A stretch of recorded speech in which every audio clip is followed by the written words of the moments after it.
Hi guys, and welcome to the introduction to my Last Chance Product 20 pan, in which I've picked 20 high-end products to try and use up by the end of 2018. These are products that I really loved. They're products that I was so excited about, products that I've used a lot at some point, and they've just kind of been neglected and they're getting to the end of their life. So I'm giving myself the rest of 2018 to use them up. Most of the products in this challenge are lip products because it's my weakness. It is my weakness. But yeah, I will just jump right in and start sharing these with you. First of all, I have a lip gloss and a liquid lipstick. This is the Glossomer from Chanel in the shade 46, and its real name is Giggles, and it's just sort of like a ugh, bugs me when people say that. I hate when I say it. It's just a beautiful mauvey, pinky, dark nude. And then we have a Vinyl Rose lacquer from Estee Lauder. And again, this is like a really nice darker pink shade. It's definitely less mauvey, less brown in it than Giggles, but it's certainly wearable enough for me that I could get a lot of use out of it. I should have gotten a lot of use out of it by now, but you know, it's me.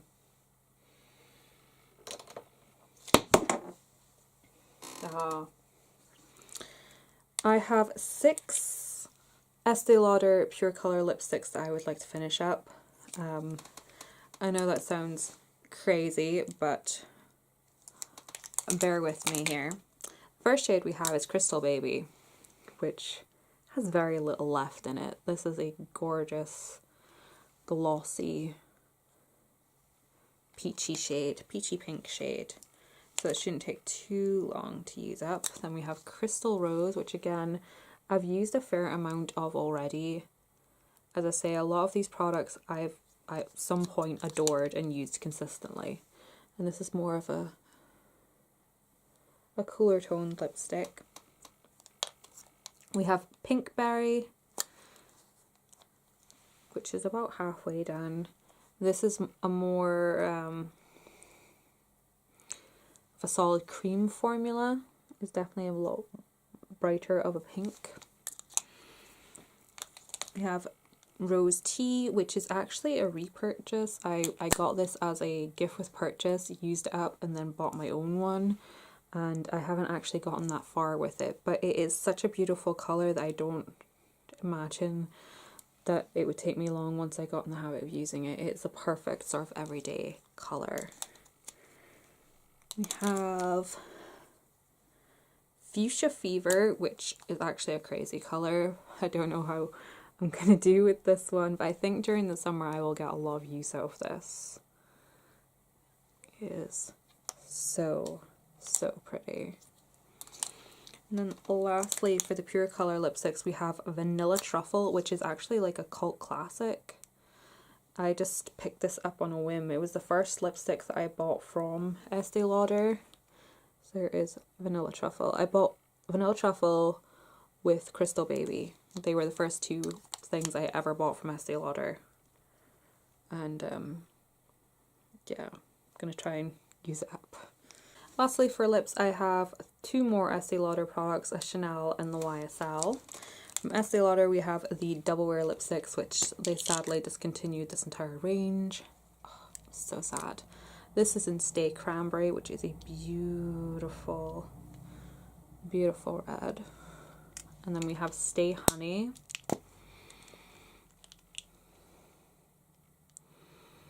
which is a gorgeous nude.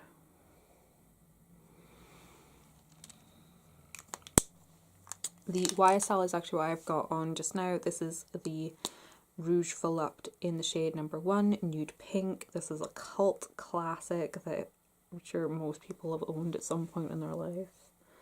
It is so beautiful. It's still so creamy. I've used a whole crap ton of it. I just there's so much of it in the tube, it's difficult to go through, to be honest. So hopefully I can get through it this year.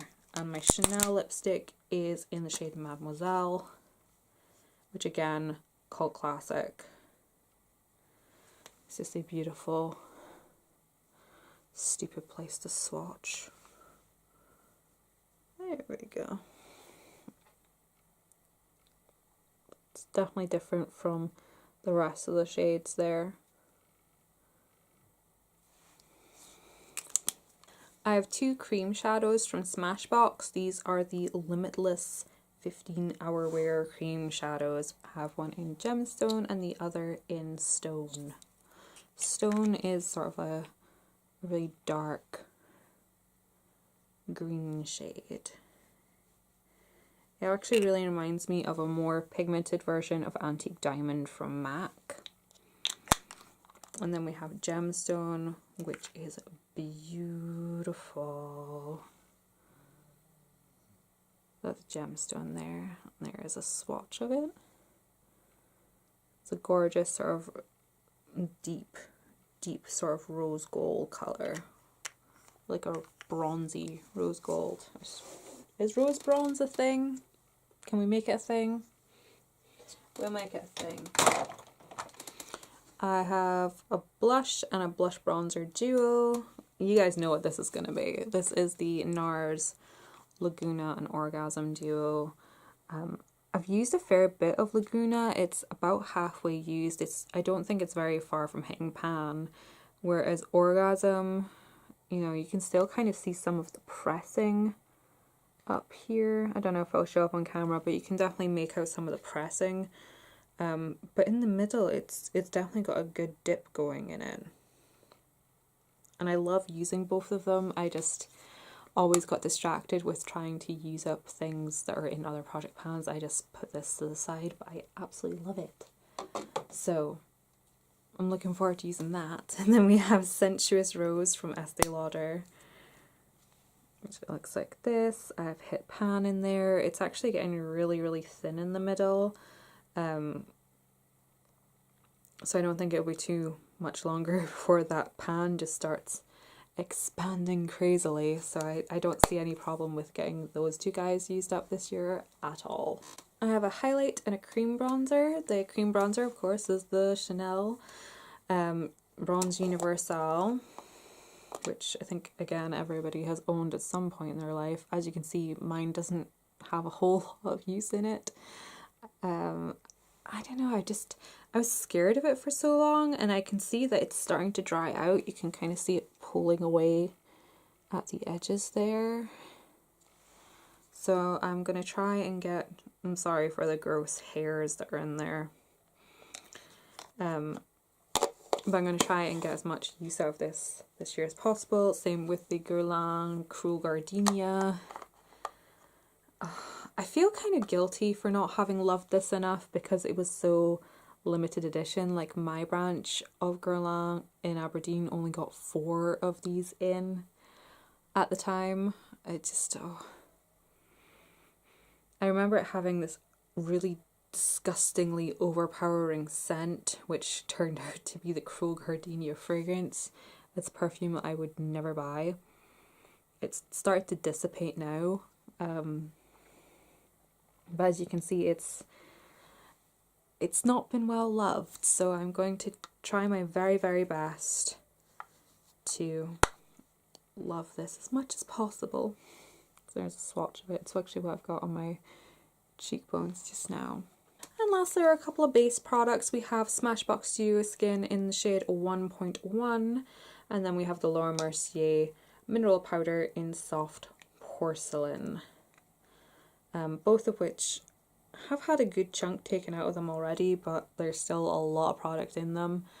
And this was the first full coverage long wear foundation that I found. Well, no, tell a lie, Lancome was the first one. This was the first long wear full coverage, not matte finish foundation that I came across. It seems to be commonplace now to find full coverage non-matte long wear foundations, but when this first came out, this was new. It was something different. It'd never been done, I don't think. And Laura Mercier powder, it's such a cult favourite. That was why I picked it up. And I used to wear it on days where I didn't want to wear any makeup. I would just put a bit of this on to give myself a bit of evenness and take away shine. But you know, I actually kind of like it for setting my foundation. That's what I've got on today over my foundation, although today is not a typical makeup day. I put this on just for filming because, you know, why not? And I think I went a bit heavy-handed. That's understating it a lot. I went really heavy-handed. But I like how the powder looks as a setting powder. But yeah. So those are all the products I've picked for my last chance project pan. I will be updating this monthly. You can follow me on Twitter and Instagram, and I will share little updates throughout the month also. And I can also do like a get ready with me style video with some of these products if you are interested in that. But yeah, thank you guys so much for watching. If you want to join me, feel free, let me know in the comments below, and I will see you next time. Bye bye.